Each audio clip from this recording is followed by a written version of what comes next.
How to fix Roblox error 524. So let's get started. First of all, open up Roblox in your device and make sure to log in with your Roblox account. Once you're logged in, now first of all you have to verify your age. Now in Roblox you have to be 13 or above.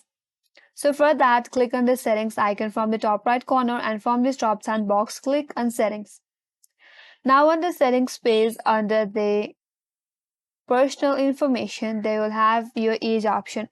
So here you have to verify your age. If you have not verified your age, that might be the reason that you're getting that error 524. So here click on verify my age.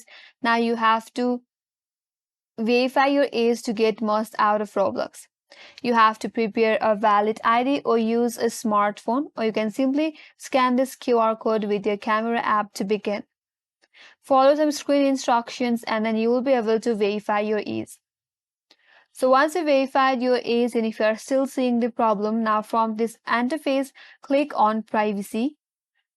Now under privacy, scroll down a bit and under other settings, there you have to make sure from this drop down box an option as everyone is selected. If you have chosen other than everyone, you have to change it to everyone. Click on this drop down box and from here click on everyone. Now do the same with other also. Under it, it says who can join me in experience. Click on it and from here also choose everyone. Again click on it and then choose it to everyone. Once you're done with that, you will be able to solve the error in Roblox, that is error 254. And that's all for today's video. Hope this video helps you. If you are new to our channel, make sure to like and subscribe, and thank you for watching. I will see you on next video.